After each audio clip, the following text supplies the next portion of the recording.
Hello, and welcome to episode 48 of Flesh and Pod. My name is Abby, and I'm your host. With me, as always, are Logan and Jordan. Logan, we'll start with you. What did you do in Flesh and Blood this week? Played armories.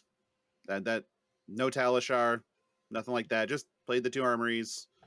One was Blitz. I played Leviah because I don't know. It was built. It's kind of fun, I guess, to just present large amounts of damage in consecutive turns and see if your opponent can answer it.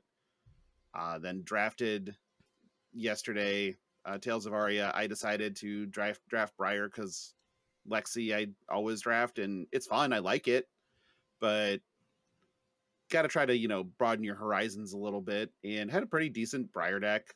Presented multiple times 16 damage on a turn. Those felt good. So that's about it. And then tried to keep up with everything else that's going on, which was unfortunately a little easy this week because there wasn't a whole lot going on. Jordan, what about you? I did less than that, impressively. I didn't. I don't think I touched a Flesh and Blood card. I might have pulled foil sifts out of the foil box to put into the cube. But did you touch grass? Yeah, actually, I've been outside. I've lived a life this week. It was weird. Do not recommend. No, Yeah. Not for me. But It's I by the way, tried it. It's 8 a.m. Central Standard Time, which is why this is a Monster Zero and not Monster Zero, not an official sponsor of Flesh and Pod, by the way. And no free ads. No free ads, and not my normal beverage choice. And it's still dark outside here, for God's sakes. You guys, I are like the fucking white monsters. ones. They're my second favorite Monster Zero, but I like the white ones. What's your first? The orange one, Orange. like this. I think there's sunrise Really? is what it's called. I don't like think I've ever orange. had it. Is it like Tang or like Yeah, what does it yeah. taste like? It tastes like tangy orange juice. It's just Tang. Oh. It Yeah. tastes absolutely disgusting. Have Abby you tried it doesn't with like vodka? monsters, so Yeah, I'm not an energy drink person, so But have you tried it with vodka? no, I'm not. no. You know what I had for the first time a couple weeks ago? Tahitian treat, is that what it's called? It's some kind of pop that is basically pure sugar. Okay. I feel like I've heard of that. No, that's completely like unfamiliar as fuck to me. I don't know. Tahitian treat? Yes. It is basically fruit punch soda. So carbonated Hawaiian punch? Yes. It's Oh, pretty okay. it is very sweet, but I'm sure it is a wonderful mixer. Like probably the best mixer available. But Yeah. I mean, if it's Okay. especially if it's like pure cane sugar, I mean, not a mixer podcast either, but if it's pure cane sugar and not like refined artificial sugars, then typically those don't cause as bad of hangovers. So there was a liquor I used to drink that was here called Madikwe. Don't ask.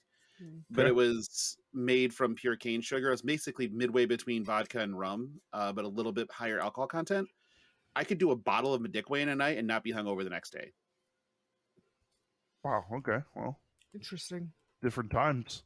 I miss it. I miss it a lot. Yeah, I didn't really think about Flesh and Blood at all. No news really came out until like yesterday that really spiked my interest. We were busy on like the traditional armory nights, so kind of just didn't get around to it. I was a little burnt out after the brawl, if only because like it was such like a high energy weekend. Yeah. Which I can't say that I'm burnt out on Fab because I don't play a ton, but like anyway, but mostly just the high energy of the brawl left me wanting to do like nothing for a week, and that's what I did. So for more Fab involvement, Abby, what did you do in Flesh and Blood this week?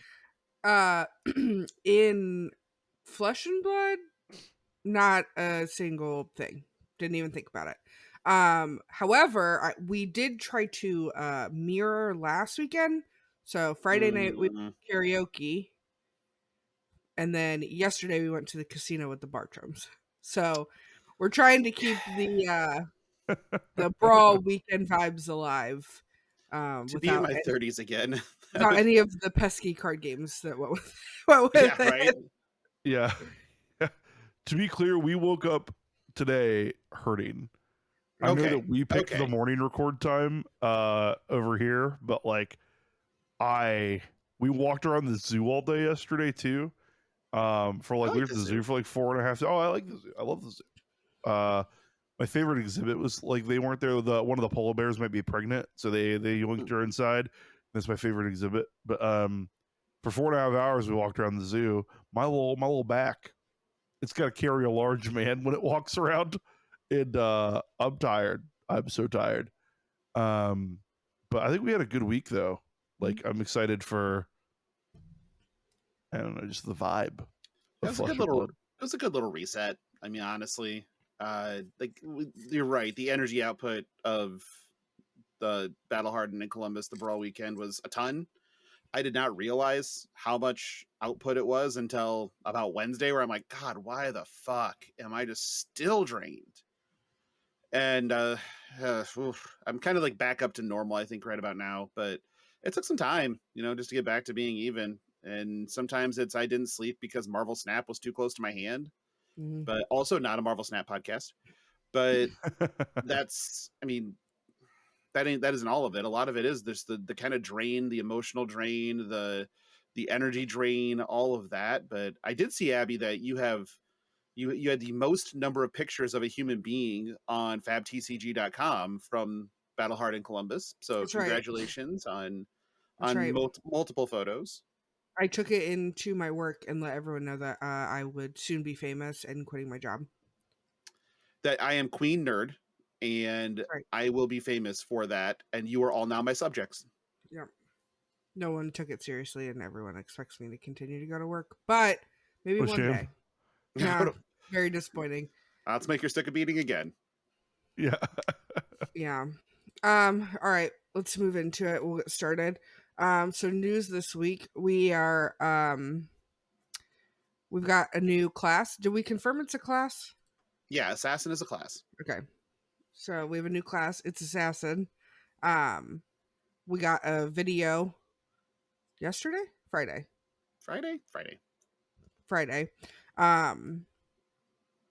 That it's coming out. The card that we got spoiled is Regicide. Regicide. Regicide. Okay. So it's a blue. It costs 0. It attacks for 3 and blocks for 3. When this hits a royal hero, they lose the game. When the combat chain closes, you lose the game. Regicide can't be defended by cards with the same name as cards in the defending hero's banish zone. Yeah. So Arachne is a hero. Oh yeah, I skipped that part. The art, Arachne, legendary Arachne specialization. Looking at this art, everybody picked up almost immediately that this is the same character that's on Vipox. Mixing up the poisons. Sure. The spider, isn't it? Is that what? It's the spider. Yep. Arachne. Yeah, that fits. So this is interesting just on, the fact that we had it teased right in front of us and oops. Didn't know. I mean, there's there's no really way to go, oh, the spider, that must be the assassin. Nobody did that. But as soon as people saw the picture that's on Regicide, which is a super cool picture, that's a lot of blood. And I mean a lot of blood. I mean, that's a John Moxley match. But everybody's like, that's the spider. It's like, oh, Spider's also holding a dagger? Okay. And a lot of people think that this hero will be a shadow specialization. I could see it, honestly, because the card pool for this hero is going to be very small because you can't fit that many assassin cards into a set where you're fitting cards for basically every other class. So if you gave the character Shadow 2, they would have access to all the Shadow cards from Monarch. That would be, that would at least be a little bit interesting. But I mean, this card's floor is a blue that blocks for 3. That's good. That's enough. Yeah. And if the crown, if the royal crown, whatever the fuck it's called, blanking on it right now. I think that gives you royal or whatever. It makes it gold. Yeah. If that becomes the thing people play, there's a real cost now because you could just get murked. And, that's this gets razor reflexed. This gets you could lunging press somebody. That'd be funny. That's this basically demands overblocks but also demands like force through, because if you don't win with this card, you lose. Yeah, you cast this card and the game is over that turn, right? Like, Yeah, it's all in. This is kicking your chips. So you either win or you lose. It's right now. yeah, I don't know how much I think this card is actively good, but I like the design space. I think like these like you lose the game effects or they lose the game are very cool. I liked them with like packs and magic. Those were a little different, I guess, but More I like like Final Fortune or one of those cards. Yeah. sure, yeah. I like the restrictions on what you can block. It kind of sucks because it's mostly that feels like a digital mechanic. Where now when my opponent blocks, I gotta like, and well, let's say we're all like, I'm not doing this early in the game, depending on how the decks end up playing out, like the assassin decks play out. But they block with 3 cards, I gotta pick up their graveyard, like to check. That'll be Well, kind of they're a banished hassle. zone, But really. it's Spanish zone. Oh, excuse me, that's not a big deal. Okay, that's not a big deal. Unless there are cards from Assassin that banish cards from Which your could very opponent, well be the case. which Yeah, I'm guessing that's the case. Like that's probably Right. their ability. Yeah, or like edict effects. Or like I'll go and get your 3 copies of your whatever your belittle or your minimalism. Interesting. Yeah, I just like what this is doing. My first thought was that this could still be technically a talent for Ninja, but we said we were getting a new up class in Uprising or in Dynasty, right? So Yep. Okay, and there's not enough space on the thing for that to not be the case. So, cool. I like this card. I really hope the blood is foiled on this one. On the And that's the foiling. only thing that's foiled. That would be cool. That would be just sick. I saw a pretty funny joke that says we doesn't look like we'll get an old Yoji, the protector or whatever. Because Yoji didn't do his job. Yeah, and or if he did, or if we do get an old Yoji, he certainly is like in on it, right? Like, oh sure, yeah, he is complicit. Yeah, but I don't think that would be the case based on like the ability that Yoji has, like the card, right? Like, so I think that like Yoji's dead. Yeah, I think Yoji got fucked. Yeah, that's my thought on it. But he tried to do his job and he failed, and he's one of these pools of blood right here. Art. I'm gonna guess so there used to be some of Yoji. Yeah, exactly. Yeah. But the spider just looks super cool. Like I don't know, like just the kind of Lovecraftian, what the fuck looking nature, a demon horn card guy. I'm kind of into it. Yeah. If you like evil, like this is a good Halloween spoiler. Yeah. It's spooky. Yeah, like we can give him that. We can give him spooky. The release video was very good. I'm not a lore guy, and it made me want to be a lore guy. So, I'm going to be looking up some guides on where to start with lore because of how good that video was. Yeah. So. Yes. Listen to Tommy's latest podcast. That'll get you there. Oh, I saw that come out and I haven't listened to it yet. Yep. So sick. Okay. Yep. So this looks like a cross between the Creeper from Jeepers Creepers and Darkness from Legend to me. Okay. As far as what the character looks like. Now, I'm old. Do you get either of those references? I don't do scary movies, so no. I don't know they are either. Sorry. Fantastic. Good. No notes. Thanks, guys. I was trying to give you the I like chuckled politely to indicate that to you that I no. I just realized it was obscure enough that and then the Legend is very dated, although a fantastic movie. Tom Cruise, Tim Curry, Mia Sara. The Jeepers Creepers is also just kind of one of those sort of culty classic horror movies at this point, but it was late 90s. I figured you got a shot. So I've heard of it. Okay, well, there's that. Yeah, we just don't watch a lot of horror in general. So can't. I'm too big. Legend is fantasy. So yeah, but Jeepers Creepers is horror. Yeah. Justin Long doing some great work in that movie. Justin Long does good work whenever he does acting. Honestly, I like Justin Long a lot. Yes, agreed. Agreed. All right. ProQuest Season 3 was announced. It'll be in January. It's what let me pull up my little calendar here. It's like 2 weeks in January.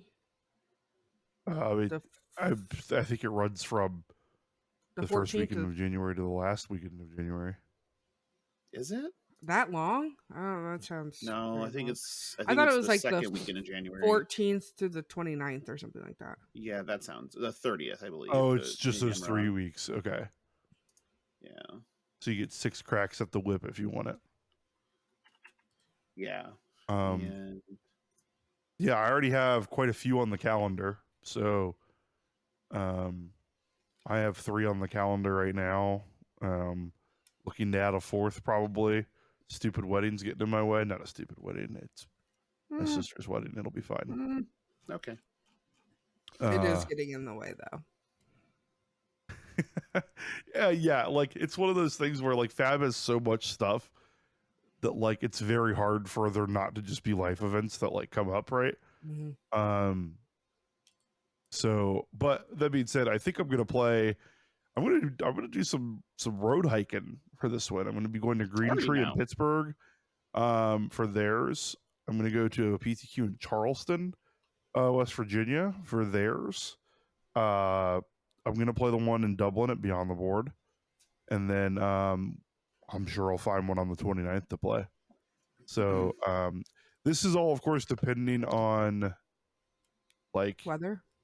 weather, because yeah, driving to West Virginia in January is not going to be great, but also like whether I like any of the decks that come up, which we talked about a little bit last week about how like, as it sits right now, format's the best the game's ever been. I won't play any of this shit. So Right. which is a really weird place to be, like we talked about it. I don't want to belabor it again, but I imagine that I'll at least have some interest from. Excuse me, see that's that early morning yawn. Mhm. I'll have some interest in new decks because there isn't a premiere event from the release of Right. Uprising or I'm sorry, the release of Dynasty till Pro Tour season. So Jenny, here's yeah, something really fucked. that 7 of the 13 closest ProQuests to me are on the same day. Oh, sucks. seriously? Yep, That they're sucks. all the 14th. That includes the one that's actually local, like the one that is here in Des Moines, the Des Moines That area. sucks so much, And I'm man. like, really, really. So I plan on seeing Flake in Minnesota on the 21st. So I'll hit that one. I think I'm only gonna make 2.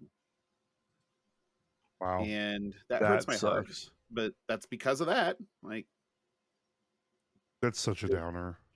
yeah, it's a beating. It's not great. I think Flake is going to commentate the one in Pittsburgh. Oh, So I'm going to try to be. So I'm going to be at. I'm going to be at that one anyway. I learned that last night.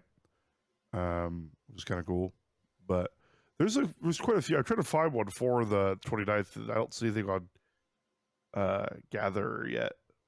It's not Gather anymore. Fab TCG Event Finder. It was never never Gather Gather. What the for fuck? Magic. Yeah, Gather was the card portal. Oh my god. Jesus. Holy shit, get some sleep, fucking man. Yeah, no What the kidding, hell? right? Like, God, that's what I get for picking the early morning slot. Sound like a dumbass. But yeah, there's nothing for the maybe they cut off that week. I can't imagine they cut off the Saturday, not the Sunday. But oh well, I'll track one down. I I'm excited for the. I'm excited for this. I mean, like my January is not full yet, which hasn't been the case with the previous Pro Tour qualifier seasons. So I like the lead time. This is good lead time. This is Yeah, 3 no, months. this is fine. Yeah, Yeah, my January is already fucked. Sadly, or well, one weekend of January is absolutely butchered, gross. and so it's like, well, that's not going to work. And then the only Sunday events that I can find that are even remotely close to me are also on that same weekend. Where So everything else is.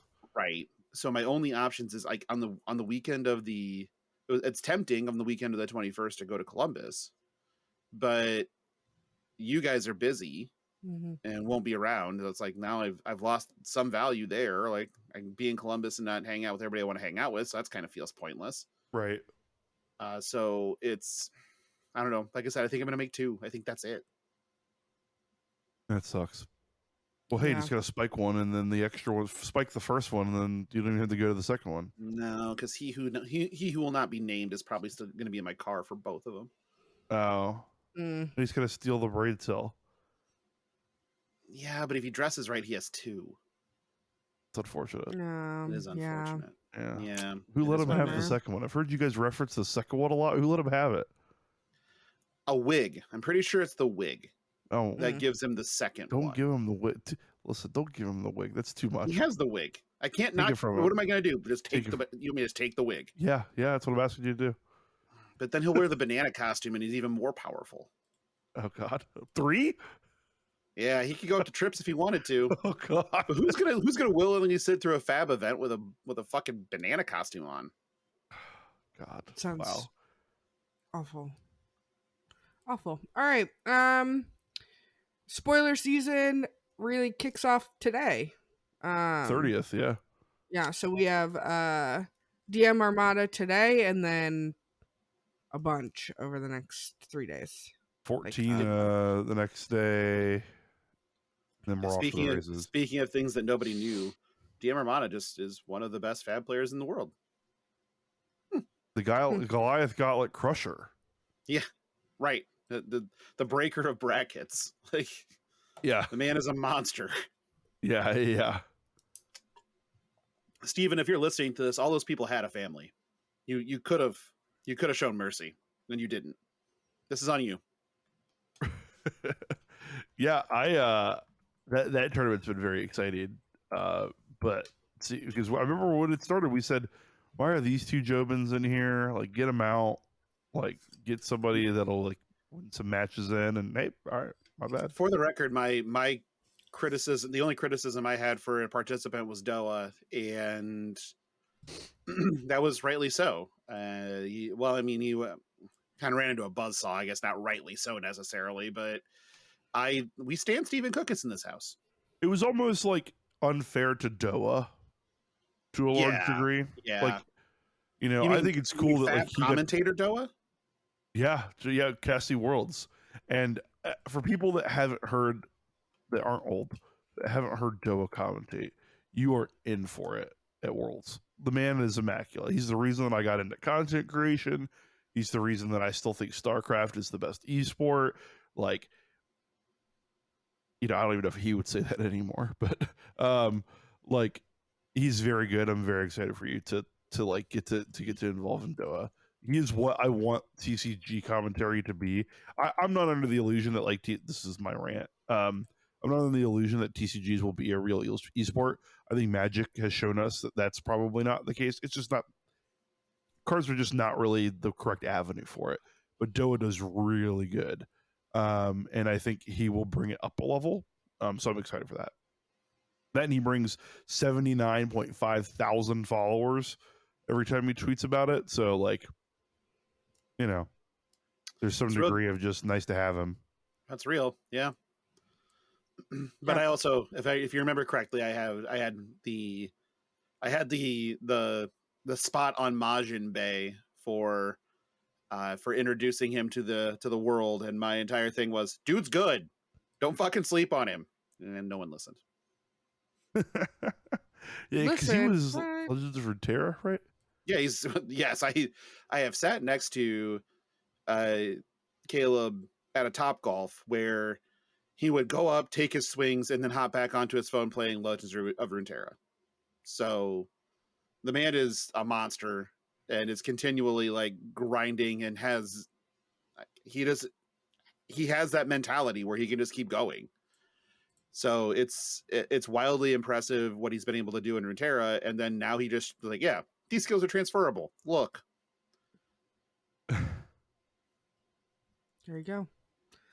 Fascinating. All right, so we had a Battle Hardened in Denver this weekend, and we have limited knowledge.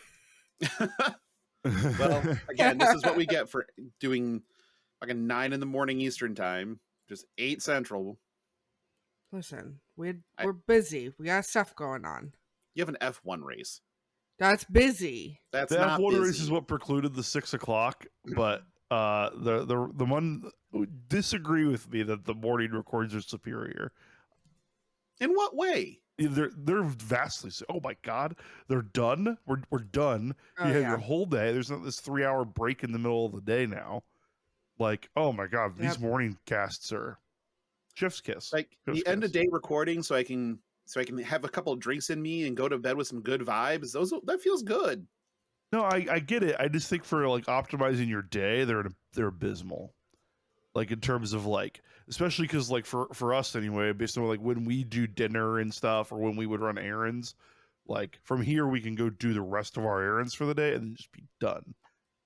You know, there's I something good. guess. There's something good about like, hey, there's this item that like is time intensive, like that's checked off, right? Yeah. All right. I definitely it. get that there's downside. Like I'm tired too. I feel it. Like, and you're an hour behind, so you know, like shit, right? Like I definitely get the burden there, but especially with NFL season, right? Yeah. Like Well, being done. Well, the things I do for love. That's right. Um, um, we do know that the finals was an Oldham mirror. Yes. yes, yep. One that was hotly contested in the comments section of YouTube. Was or it? Twitch or whatever. Yeah, there was a giant argument going on about who was winning when it was like 16-19 as far as the life interesting. totals go. And somebody was like, this player's got it in the bag. And then none other than Kill McCreef was like, no, they're behind. That's it's funny. Like, who do you want to believe now? That's funny. I wonder. Yeah, I need to go back and watch it then because that matchup feels very tempo based to me. But also I imagine it's a lot of tracking cards that like someone like Kale is probably doing. Yep. So it's probably more than tempo if you're pitch stacking or tracking your opponent's cards better. It looks like the Living Legends leaderboard is updated as of the 10th, so it hasn't been updated for this. Oldham is at 488, so they're not even going to get close to getting LL'd anytime soon. Basically, we're kind of just on Briar watch for a little bit, and then we have a meta. Yeah. For a while. Unless there's a bust, unless Arachne is 100% busted, like Starvo was or something, and is, or something that is in the next set, which is February. Is that right? I think so. Something in that set is utterly cracked as well. Then we won't, we won't see anything probably Living Legend out for probably till middle of next year. Yeah, which is fine. Yeah. I think we kind of hit our flurry. I don't even think we'll see the assassin class get LL, even if it is insane, because they adjusted the points so that a deck can't just like destroy a PTQ season and then get LL'd. So I think that's good. And yes, it does look like Q1 of 2023 we'll get our draft set. Yep.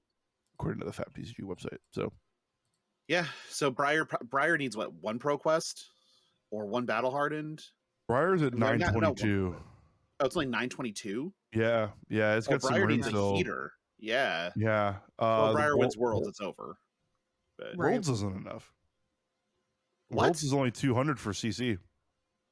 Yeah, that it puts Briar at 1122. You need 1,000 at 920. Oh, I'm dumb. I can't do math. Sorry. Yep. Yikes! You heard it here first. Briar needs 78. So the calling at the worlds or like you said, a Pro Tour heater, 39 Pro Tours or ProQuests rather. Yeah, I mean that's Briar's going to get there sooner than anybody else, unless Briar's just stone unplayable for until whenever, which seems unlikely, especially since there's only 2 Rune Blades in the format right now. Please, please, for the love of fucking God, do not print another Rune Blade.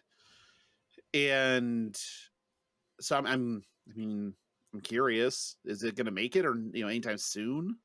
I think just by sheer number, so you need 39 PTQs. I think we will probably see that in January. Yeah, I mean, I'd like to have it. I mean, I'd actually be more interested to have Briar gone before that season, but if not, whatever. Yeah, and I think that then you're banking on a Colleen or a World Championship win. Yeah, and I don't right now the way that I'm seeing Oldhim decks play out, it's I don't think that that's going to be the case at all. Agreed. Yeah, agreed. Like I think Oldham's just the best deck in CC right now, and that's about it.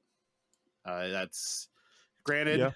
You could get have a bad draft and lose in Blitz, and a lot of the Oldhams fall to the wayside, and we don't have enough Oldhams in the top 8 to survive some of the high roll decks, and so Oldham's just not a factor in at the end of in the top 8 of Worlds. That's possible when you're talking about 3 formats, but I don't know. Speaking of Worlds, Abby, I would say now that we've broken into Worlds, Worlds is next weekend. It is. I agree. So I agree that the schedule says it's next weekend. However, a queen could die and Worlds might get rescheduled. So we gotta be close, to the vest here. We're never getting a preview card. Okay. So That's good shit.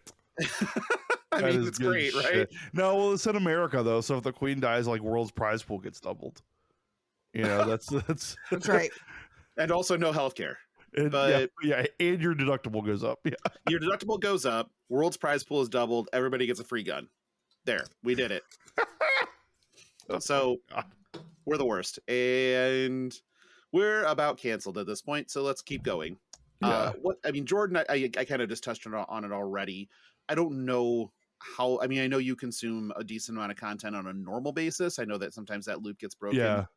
But with what we've seen so far, what do you think we're going to like? Where do you think that Worlds is gonna turn on? You mean in terms of just like attendance, or like what? I guess what avenue? Well, I want to start with the competitive side of it. I want to start with sure. Where do you think? So where do you think that the edge comes from in Worlds? Oh, gotcha. I think Blitz is where your edge is going to be. Really? I do. I think till this point, has there been an event worth testing, a Blitz event worth testing for? In the modern Blitz era, the callings that were triple Blitz was about it. Right. So, those have been a bit. About 7 months or whatever. Yeah. Yeah. So we've 5 months.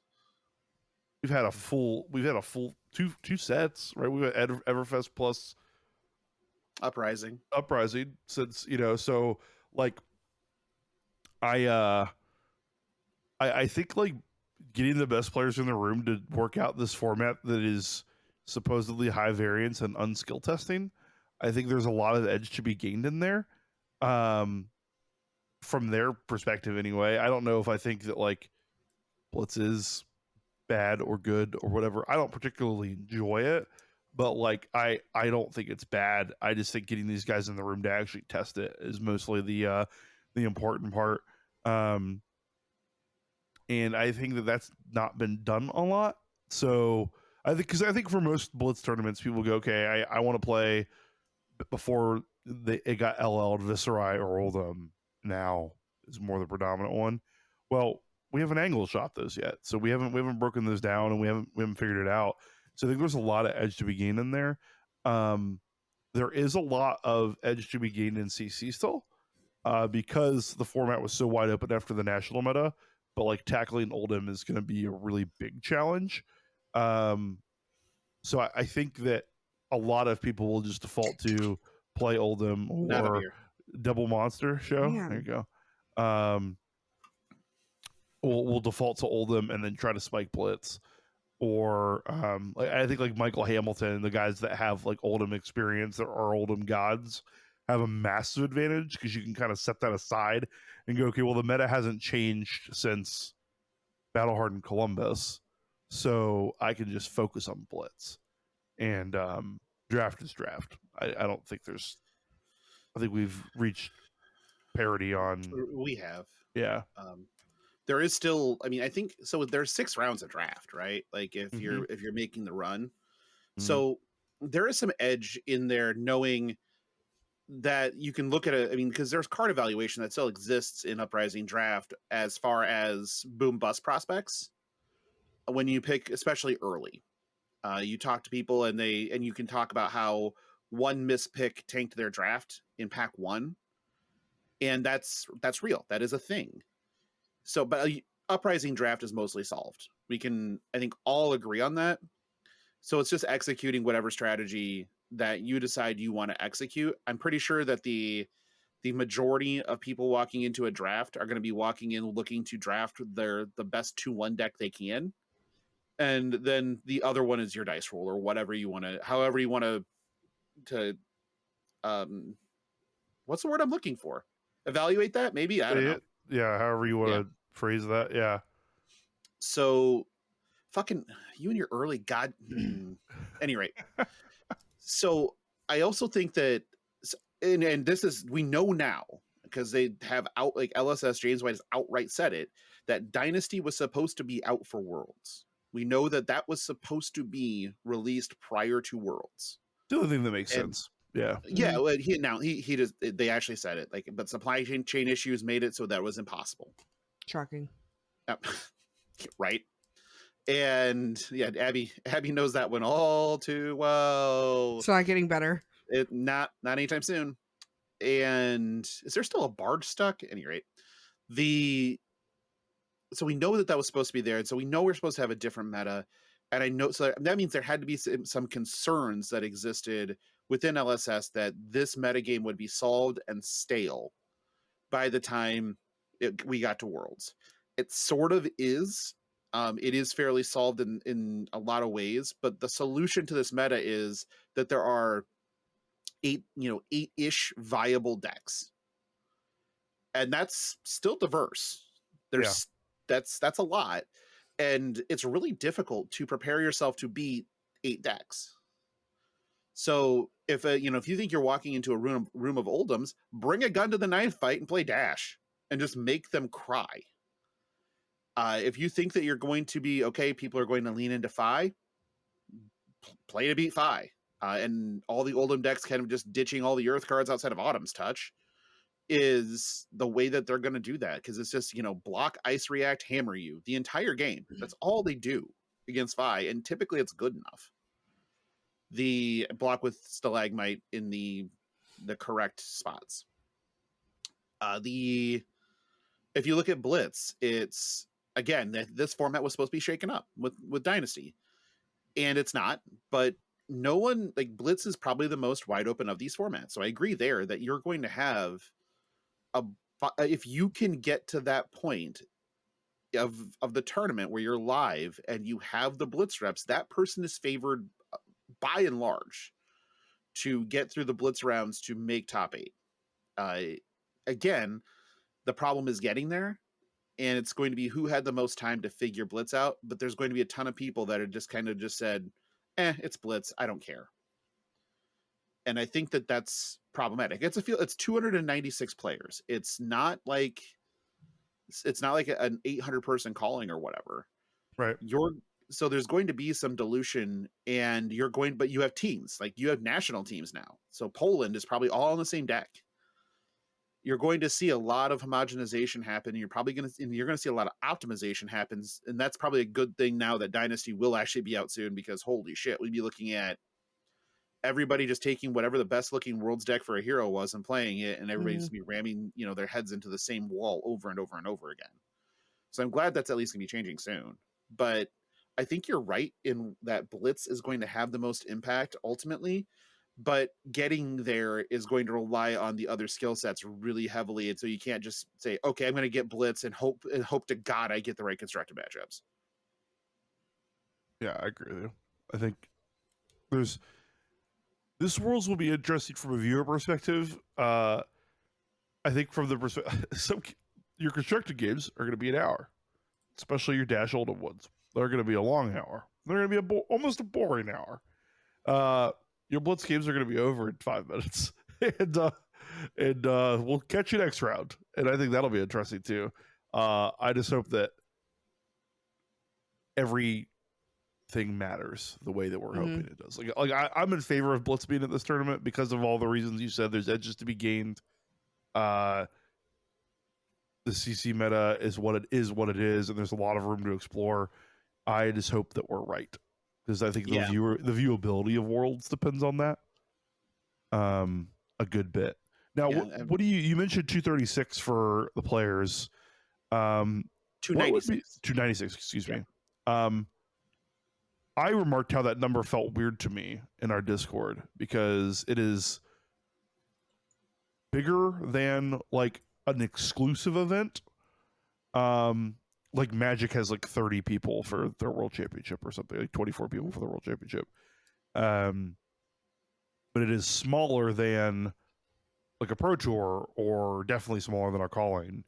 So you can't put a whole lot of stock into like game health or anything like that based on the World Championship. What the calling that weekend? What's a good number for you for the calling to say, hey, this?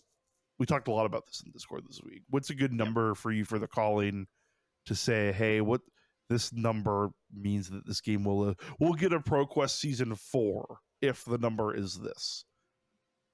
I think the number could be 180 and still get a ProQuest Season 4. I don't think that so impacts ProQuest Season 4. 9. ProQuest Season there 9. we go. Yep. Yeah. So for me, I think, I'm very well documented in the Discord, so if you want to jump in the conversation, please join. It's the number that LSS would, I think, be very disappointed in would be under 500. I think 500 plus is totally fine. I think 700 plus, and we're getting excited, and if we're over 1,000, we're just in it. Buy your cold foils now. Yeah, buy them now. Yeah, right. Sure. That's the spot we're in. So the most interesting part of nationals, right, or not nationals, of Worlds right now, is that the expectation from LSS is that there's going to be 2,000 unique people in that room. And interesting. If there's 2,000 players, and let's say there's 296 are in Worlds, we know that number, and you're going to think that a third, right, are going to make day 2, give or take. Yep. That's usually how that works. So we're going to call that as you're putting 100 people effectively in day 2 and taking 200 people out of day 2 and putting them in the calling. That means there is 1,700 other players. You could easily see if their numbers from what they understand are correct, you could have the 1,000-person calling. It could happen. And if that does happen, then we are going to be at a point where the naysayers out there are going to have a real hard time denying that this game has an impact. You're going to have a really difficult time convincing people that Flesh and Blood is a flash in a pan when there are 2,000 people in one location playing this game. And then also, and let's really pare this down then. Let's say that it is 1,100 people, right? So you have 11 and that's 12. There's still 800 more people in that room. What are they doing? Are they playing Ultimate Pit Fight? Are they jamming Blitz? Are they casual fab players? Because if they are, that's another market. That's another spot. So if those anticipated numbers, anticipated activity, if those anticipated numbers do show up in that regard, you could be staring down what the first actual boom period of this game looks like. If that happens, all of us idiots that have play sets of every card are going to look like fucking geniuses, because we have been buying what would effectively turn out to be revised in Arabian Nights in the dark for the last year and change. Yeah. Do we know how many people were at the calling at both of the Pro Tours? Do either of you remember? New Jersey was 700. I remember it capped. That's why I said. That's why I want to say it was 800. But maybe it was 8. Yeah. But I could be making that up. That's what makes me think it was capped. There was. I'm trying to find. It's very hard to just find information on every game's website. Is fucking trash. It's terrible. Yeah. Every game. It's fascinating to me. Let's see if Google works faster than their website. Yeah. Right. Like, this is the best of the radio, but this was back in what, March? The calling and Battle Hardened snapshot. Here we go. Bang.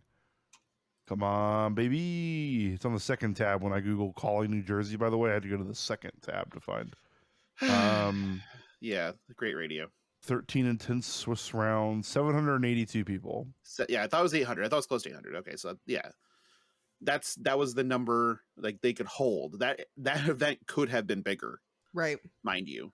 Yeah, that's the one that the sellout was felt kind of arbitrary. Mm-hmm. But then again, that room was pretty fucking jam packed. So but there was a lot of dead space in the hall. It was not the Magic 30 command zone. That's for sure. That's definitely true. That tournament's taking shots while we're here. That tournament's a disaster. Shots already? It's pretty early. I mean, if you want to do them, I'll go get a bottle. Absolutely. Abby, have you seen this Magic 30 stuff? This is Yes. It is a nightmare. Yes, I have seen it on the Twitter space. It's beautiful. We don't have room for side events. Cuts to half of the hall being empty. You know, right. And then they eventually opened up the VIP zone yesterday to the general public. Half of it, yeah. Yeah, so like if you paid $350, half of your space is now like, which I think is what they wanted anyway. Like the players wanted it because like there was nobody to play with. They're playing outdoors. Yeah. Like, and then the people that paid for that money, they had nobody to play with. Right. Like leave it to the EDH community because of course the EDH community is going to find a way to play their game, right? Like yes, that's the whole basis of EDH is like we made this to play the way we want to play, you know, and like Watson's trying to capitalize on grassroots stuff. Oh God. All of the EDH players have now just named their at-home printers Magic 30. Yeah. Well, those people are going to be the ones. Some of the EDH whales will buy this $1,000 boosties. Of course. Yeah, those will sell out. I've watched a couple open so far, just on live streams, and the best card I saw opened was a clone. What? Oh yeah, it was trash. What? Can you imagine spending $1,000 and getting a clone? It's $250 packs, and they're ripping them. And it was like, okay, this one has my rares are dog shit. My retro is Ivory Cup, and I'm just like, how much is clone? Okay, you could buy a beta clone is $50. Yeah, like a real one that you could play at a tournament if you wanted to. If you wanted to buy an actual beta clone, it's $50. Yep. You spent $1,000 on a proxy. Yes, this is correct. But you know what? I'm not going to tell people how to spend their money. I'm going to let them. Instead of that, subscribe to our Patreon. We will charge way less, and we'll give you a playmat. Yeah, right. Exactly. If you're like on the Magic 30 website and you're like, man, I'm going to get one of these fucking boosters, stop. Type in your browser, patreon.com/flushandpod. And don't do what you're about to do. Help yourself. Donate it to a cause. Give your old neighbor Meals on Wheels for a year. Jesus, do anything other than fucking buy $1,000 booster bank proxies. Oh my God. Get a Sharpie and a bulk land and write clone on it. Like literally do anything else. They're both just as tournament legal. Oh my God. Okay. Anyway. Any final thoughts on Worlds? I'm excited. I mean, that's my biggest thing. I'm very interested in this. I'm going to watch every. I'm going to treat it like I did the last Pro Tour. Watch every round. Yep. I don't know if these things are meant to be watched like that. Because like by the end of it, you're like, they're just long, right? They're just long tournaments. I don't know if they're meant to be watched every round, every turn, but that's what I do. So. All right, we have 4 listener questions this week. The first one is from Teague. After a big weekend of playing Flesh and Blood, like a Battle Hardened, Calling, Pro Tour, so on, how many days off do you usually need from the game? Are you ready to play some more right away, or do you need a break? We talked about this a little bit in our opening, that emotionally we're pretty drained. I am my most motivated after big events, but I'm at my least energy, so that usually wins out. The energy bar anyway. But I think about the game more than I ever do after those, if only because like I was around people better than me the whole weekend and have a lot to think about. I don't know. Yeah. it's kind of a hard question, right? So if I was just going to, as an example, if I was just going to a calling in a random town without much going on, so what's something I can just say that's a shit town? There's a lot of those. Richmond, Virginia. Richmond, Virginia. If I'm going to a calling in Richmond, Virginia, there is a really, really good soul food restaurant downtown Richmond, though. There is. So, but yeah, it's called Comforts. It's fucking insane. Uh huh. But Richmond, Virginia, and there are some friends there, but it's not the full suite of all the degenerates. And I play through that. I'm not going to be drained. I will be able to bounce back and play and think about the game and everything else the next day. No problem. Now, here's the difference. If it's something where we're in a city, it's all of my favorite degenerate friends, and there's a big event that I run deep in, my tank's at 0, babe. Like we've run out on all aspects. And so I need to just kind of be away from the game. And I'll never be away from my friends. Like I don't do that. I don't take time I don't take time off from my friends. That's antithesis of what you should be doing in my mind with your friends. Your friends are there because you have a mutual relationship with picking each other up and making each other feel, warm and loved and cared for. So but the game itself, you need to kind of cut something out. Otherwise you're going to run out. The tank's empty. So when those things happen, I tend to take a couple of days off. Usually it's not much. I usually only need a couple of days. Then I can kind of start engaging again. Like this week, I just took it easy. I played my 2 armories. I memed my way through one and just kind of, the other one was draft of an older set. So sure, I didn't have to put a whole lot into it. I didn't do there's no effort really. Pretty laid back. I would not have turned around and played Battle Hardened Denver this weekend. No fucking way. Because I couldn't. Like there just wasn't enough of me to go that way. Could I have played Worlds next weekend and been okay? Sure. I mean, I would have failed because I'm not fucking good. But on the same token, I could have done it and been not a total potato, just most of a potato. So it kind of depends on the type of break or the type of event what dictates what type of break I need. No, I think Jordan? that's definitely fair too. I think where the event falls in the season matters a lot too. The very first, so the Calling Indianapolis fell at the end of a long PTQ season, and a lot of my friends that had gone to every PTQ and culminated in that event couldn't be thought to get up the next weekend to go to a tournament, because that was just the end of a long road. So I guess planning and scheduling matters too, but definitely type of event and then where the event is location wise are definitely huge factors. Yeah. I absolutely need a break. I know we joke that I don't actually play this game, but the thought of playing a tournament again this weekend after last weekend, absolutely not. So let's take that a different angle. What about putting on the organizer shirt again? Not playing, but being in that logistics role again. Could you have done that? Oh, 1,000%. So I mean, for you specifically, the amount of enjoyment that you derive from that challenge is you could still do that because you're gaining that level of enjoyment for the work you're putting in. Yes, that is also what I do every day. Like that's essentially my job. That's not related to the game, but so yes, I could continue to do that weekend after weekend, day after day. But would you I guess the real question? Would you enjoy it? Mm-hmm. Okay, yeah, 1,000%. 1,000%. So and I think that's right. Like if I were commentating, right? If I was casting, I think that I could do that weekend over weekend with, breaks every few, but playing not so much. I mean, we have not missed a week of this show. No matter what's been going on, we've always managed to record because I do it because I enjoy it. I really do like doing this show for a lot of different reasons.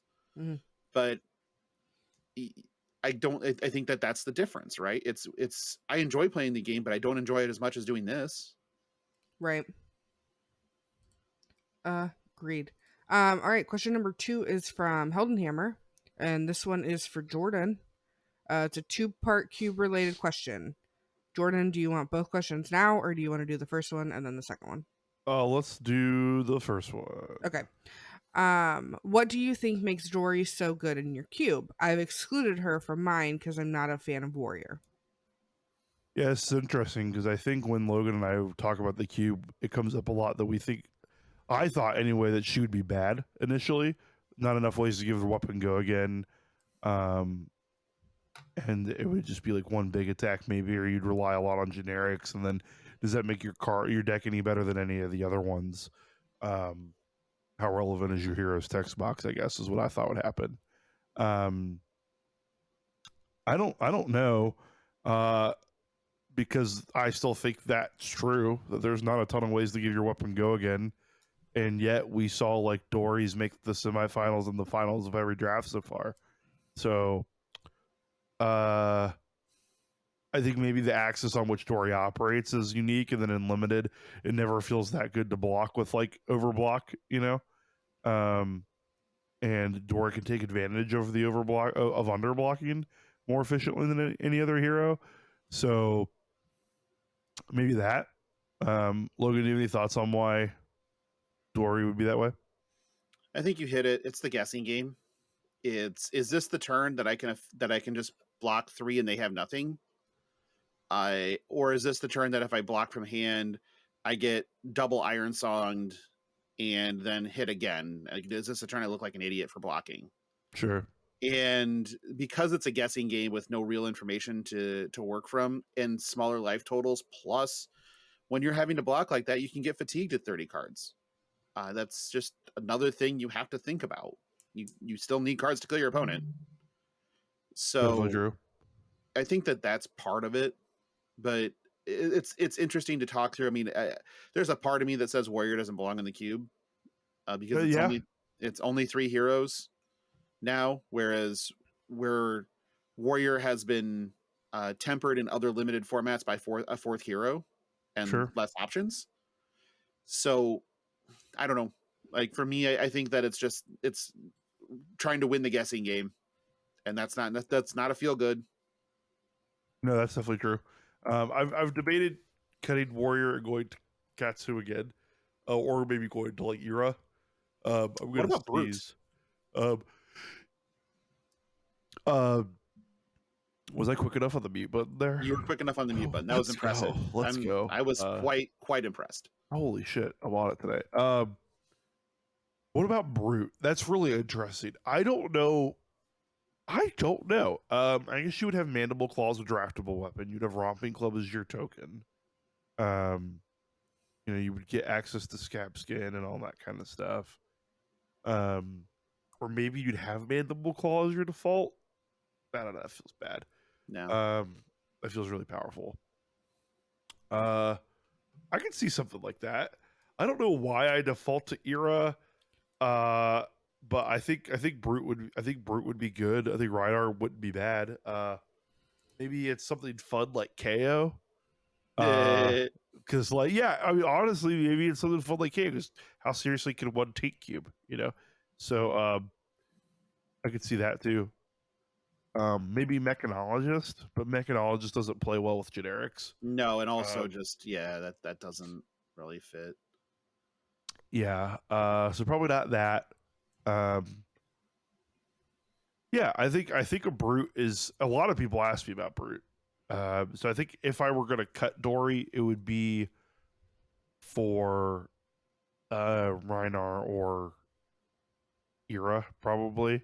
But I just bought Cold Foil Hatchet of Body and Mind, so Dory's probably around for a little bit, if only because of the Cold Foil pickup. Which those weren't that bad. There's only $25 a piece. Yeah, they're not bad. And then part 2 is, what is the right generic to class card ratio in your opinion? I have no idea, but I'll tell people what my current ones are. So I have a 360 card cube that all of the draftable cards. Right now, the equipment are not in the draft. We do a separate equipment draft in between each pack.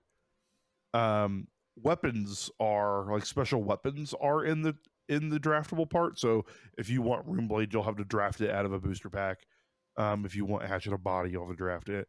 What one-hand weapons like that, for reference, you get the second one if you draft the first one. So if you draft Hatchet of Body, I give you a Hatchet of Mind. If you draft Centauri Saber left, I give you Centauri Saber right. But of that 360 cards, 154 are generics, just under half. 71 are Warrior, 71 are Runeblade, and 64 are Guardian. That's 360. I've liked this ratio. It's worked out well, I think, if only because it prevents the decks from feeling the same. One of the problems with Uprising draft is that once you're in a lane, the draft becomes pretty straightforward of like, okay, I'm Icelander, I'll pick the ice card. Fi, I'll pick the Fi card. Whereas with this, half your booster pack is generics, so you have some longitude on how you want to build your deck. And I've tended to like that. These ratios could shift with Dynasty, because we're gonna get more cards. Maybe I cut some generics to add some in there, but there are just some bad cards for every deck. Looking at it though, Warrior has the least amount of fluff. Like, the biggest fluff in Warrior is Minerva Thebus. That's the only fluff, really, looking at it. I mean, like, the yellows are always fluffy, but like, that's just where you're at. But like, like Runeblade has a lot of fluff. Guardian has some fluff that isn't very exciting. So I think like maybe that's the biggest difference, is that like all of Warrior's cards are like objectively good, even if they don't all go good. But yeah, I like half because it does give some difference in how you build your deck, as opposed to just being on rails and every Viserai deck looks the same or whatever. I don't know, Logan. You've played it a couple of times. What do you think about that? No, I think that's right. You can't really give Guardian all the gas in the world, because they like the built-in dominate on Bravo plus turns into a shit show if you do. Yeah, And it's just objectively the best thing you can be doing. right. I think you could fluff Warrior down if you wanted to. Yeah, I think Viserai is in a good spot. I don't think that you touch that really. I think that's actually close to the right power level that you want. It's interesting to me that I would probably shave some cards off of the Warrior suite, and because they're not fluffy. right. There's a fluffer joke in here. Somebody else make it. Somebody, yeah. And I really expect to have that one in the Discord by the time Tuesday at the latest. So this comes out on Tuesday. The cuts out of Warrior into generics that are playable but not necessarily great. I'm hoping that we get some of those generics in Dynasty so we can make some of those trims to Warrior and take a little percentage out of it, because it feels like they just have too much going on. Yeah. Whereas Guardian, like you said, you've already kind of added you've diluted the pool a bit, and you're not playing the most optimal Guardian cards because you don't want it to be just a complete and utter disaster. It'll run over people. Yeah, it'll just steamroll people. And then, but Viserai feels fair. I mean, granted, the most unfair thing with Viserai is if there's two at the table, the one that has the grasp has the distinct advantage. Yep. So the equipment draft becomes a little bit of a part of that. But there's also things like Aetherweave, that is incredible in that deck. So there's a lot of, they can push and pull at each other all they want to. But I think it's totally fair as the way it's set up. But honestly, with ratios, I honestly think it feels good the way it is, as far as just the actual ratio of class to generic. Yeah, agreed too. I did cut trade-ins for Sifs, by the way. Good. Yeah, that just felt way better. You can leave Earthlore Bounty in the The equipment in the draft. equipment draft. Yep. Yeah, one of the things I want to do more is track which equipment don't ever get used or even picked, and then just say, okay, what would it take to make like deep blue a draftable equipment? Maybe nothing. What would it take to get X equipment drafted? And I think this is the sifts are a good thing for the Earthorn deck. Like the blue one, you're gonna take. I think the blue one is a pack one pick oneable card if your pack is weak anyway, right? Like if you don't have a legendary or a bonkers weapon, you could very well take a blue sift and stay open and be fine. So maybe it's a blue that blocks for 3. So sure. Yeah. Now, granted, there's typically enough juice in your pack one pick one that you're gonna want like to be drafting, right? Like a class card, but or a Jordan Brutality or something. But Jordan Brutality still has not won a cube. It's crazy. I think that's only because Benny had to drop from the last cube because he had 2 drones and his deck was utterly fucking stupid because he had double drone Guardian. That's true too. Yeah, if you can just like double block with drone every turn and then swing hammer, like you can't ever lose. Right. Yeah. Yeah. All right. Question number 3 is from Griddlemaster. What would each hero's preferred mode of transportation be? We're on Everfest, so I have. Someone's gonna have to correct me because that's all I could think of. Guinness, Icelander, Valda, and Starvo. Is that all of the heroes? Okay. Yep. I couldn't remember if there was another one or if I was missing. Okay. So those are the heroes. We'll save Icelander for Uprising and just do Guinness, Valda, and Starvo. Yeah.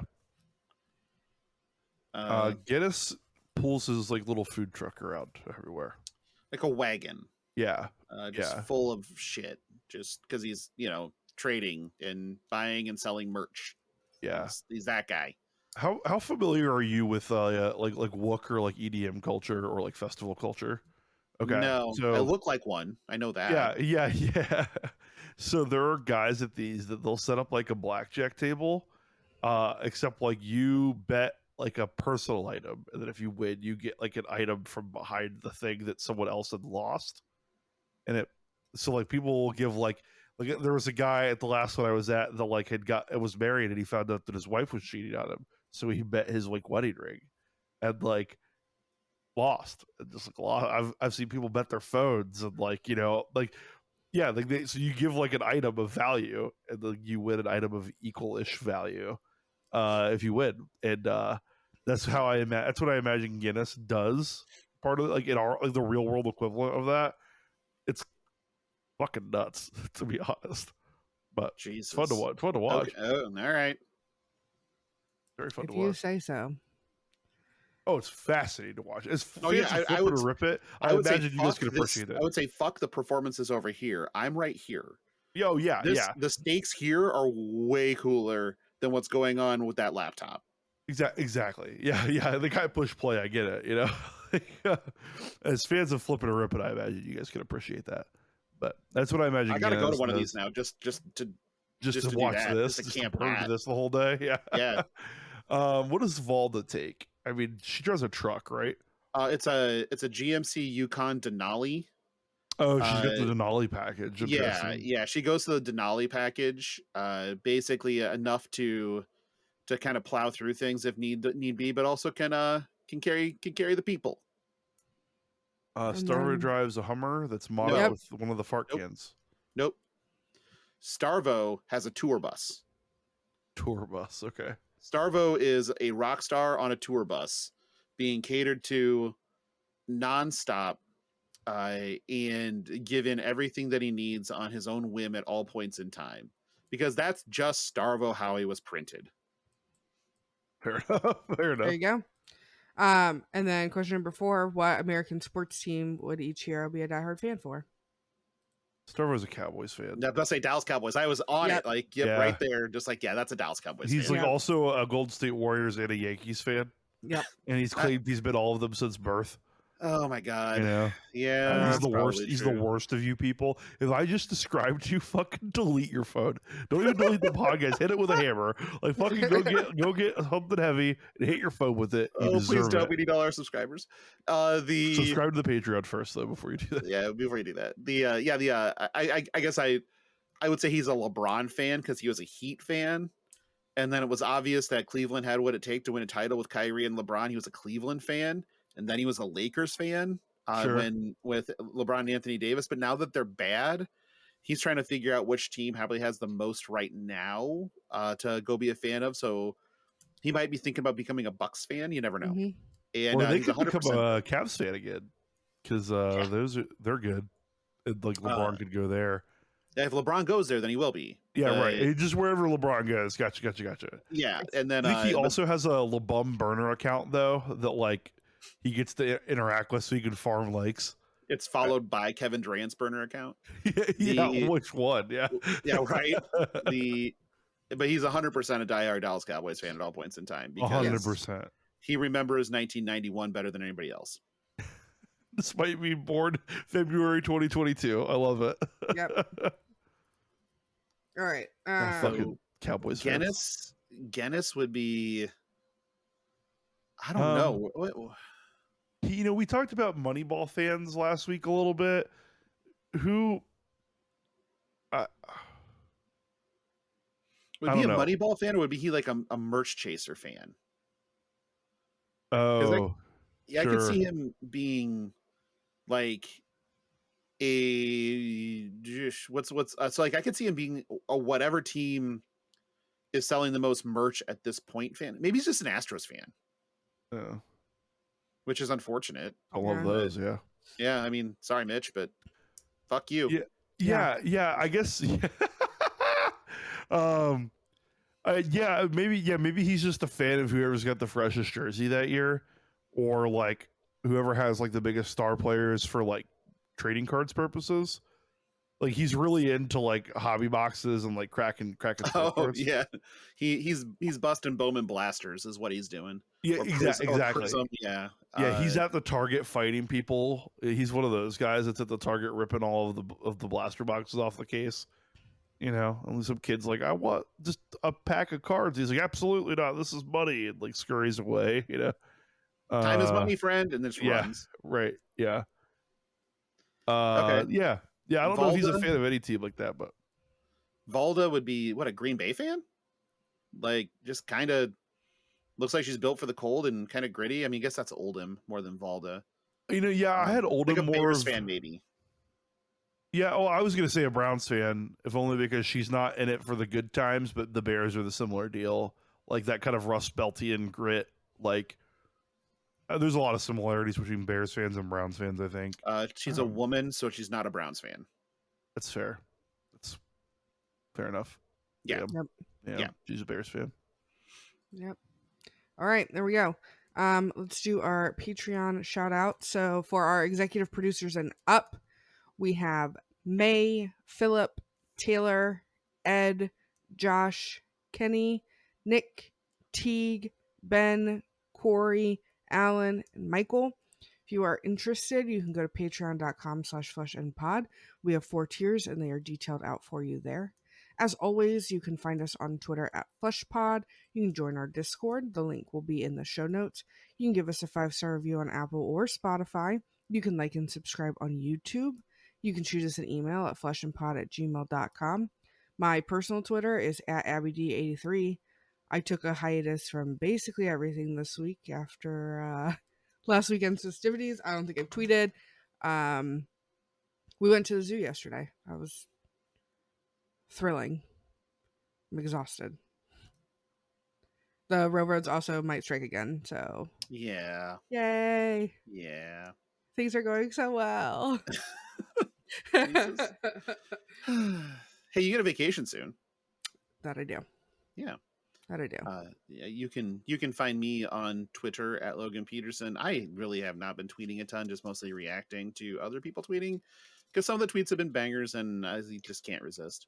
You can also find me in the Flesh and Pod Discord. I'm more active there than I am anywhere else. So if you DM me or just tag me in the Discord, I am most likely going to respond. I don't think I've never not responded, or ever not responded. I don't know. English is fucking hard this early in the morning. Mm-hmm. I mean, don't judge. And then, yeah, that's about it for me and where you can find me. I'm not doing any guest spots this week, or didn't do any last week. That's weird. None of us guested on a show last week, did we? Mm-mm. I don't think so. Nope. Oh, fuck! Odds makers are dying. Yeah. So, Jordan, where can they find you? Yeah, best place to get a hold of me is on Twitter at IamJorman. I am JRMan.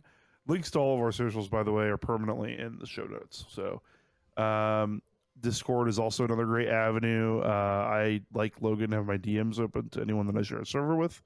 So you can hit me up on there if you have a question or want to chat or whatever. Cricket World Cup is going on, so I'm watching a lot of that. Formula One season is winding down, so I'm watching a lot of that. World Series is happening, so there's a lot of good That's a lot. shit on right now. Yeah. It will certainly just become just football here in a minute. Because I don't watch basketball, but mostly out of, which I hear is a shame. I hear it's a shame, but I try to, and the pacing is so bad. Mm. The pacing is worse than college football, and that's hard to do. It's infinite betting possibilities. Infinite. That's true, because there's like 10 games every day, right? Like, Yeah. that's true. My gripe with basketball is the final 2 minutes. How it's paced so poorly. College is worse than in the NBA. Yeah, college is much worse than the NBA. The NBA has gotten quite a bit better just from a couple of rules adjustments. Yeah. But it's and they'll keep making that as they keep more and more catering to the gambling set. Sure. So the beatings that you take in the NBA or watch other people take in the NBA are monumentally fun. That's true. I think my problem with, as a fan of the game now, granted, I separate in my head the gambler side and then like the fan of the game side, because you have to or else you go crazy. Fan of the game side, I struggle with how irrelevant scoring feels in a basketball game. Like in the NFL, in baseball, in, I don't know, virtually every other sport, I feel like a scoring opportunity matters. Basketball does not feel that way to me. But from the gambling side, that's the juice. So it is. That's the funny part. I don't know. I keep, the Cavs are good this year, so maybe I'll give it another chance. The Jackets are also supposed to be passable, so maybe I'll. They are. Yep. They got a good free agent in the offseason, so we'll go to a game or two of them, I'm sure. But Well, because live hockey is the nuts, though. because Like, what, hockey? Live hockey is the nuts. Yes, It's the best. It actually might be the best sport. Yeah. Yeah, it is so much fun. Is it tied? It might be tied with me for live soccer, which I know that people might disagree with that. I think like live soccer is the juice. But Is it because of the actual game or the hooligans in the stands? I think the game. I think the game is very exciting live. Once you like understand the game, I think like Americans in general. I'm not saying you. I'm just saying like you can say me. general. Don't understand soccer like a lot because they've never like sat down and actually watched it, which is true for me with hockey and probably basketball, right? I would probably appreciate the game more if I like spent the time to like learn it. I watched a lot of, actually I was a big fan of women's basketball growing up. Sure. My sister played traveled for AAU, played varsity high school basketball, was very good. Ultimately didn't play in college because she just like didn't want to focus on it. But like, we have season tickets. Like my dad has season tickets, takes us to women's Ohio State every year. So sure. we go to a lot of those games. Yeah. But that pacing's actually not bad. Women's college basketball isn't terrible. WNBA is actually pretty fun to watch too. Yeah, you know, I worked with a girl whose dad is the head coach of the team in Texas. Agler. What's the guy's name? He's like the most winningest WNBA coach of all time. Brian Agler is the guy's name. I worked with his daughter for a little bit. Dallas Wings. Yeah, Becky Hammond will probably catch him, but that's because is she on a heater? Becky Hammond has been so first. Becky Hammond will most likely be the first NBA women's head coach when it happens. And she was basically next in line to take the Spurs job when Pop steps down, and that still might be the case. But she was an assistant coach under Pop, and she took the job with the Las Vegas Aces, and then just snap won the title first year. Oh, she's only 45 too. Yeah, she is young as fuck. Oh yeah, okay. So she's got plenty of time. Yeah. She's top Mhm. 15 WNBA player of all time. Yep. Oh All my these things God, are true. okay. She's Oh nuts. my God, okay. Yeah, All right. we were. I used to make my dad take me to Cleveland Rockers games when I was growing up. That was the Oh, yeah. Cleveland WNBA team. Yep. They are no longer, but Right. I did. I made him take me all the time, like 3 or 4 a year. We were up there. I loved it. Oh, it's fun looking at pictures of her coaching like dudes. Yeah. Because they're like 7 feet tall. Because they all fucking know that she will eviscerate every single one of them. Yeah. I Mhm. love that. Like all of this. This is dope. She seems dope. She reminds me of who's the manager for Rachel Balkovec? She's the manager of the Tampa Tarpons. She's the Yankees single A team. She's the first professional manager in first woman manager in professional baseball history. Mhm. So that's pretty cool. Or in affiliated baseball. Gotcha. Anyway, Okay. yeah. But so a lot of cool shit happened on that front. Anyway, not a sports pod, but There you go. I mean, sometimes it is. sometimes it is. It just objectively is. Yeah. Yeah. All right. That is all we have for this week. So we will talk to you next week. Bye.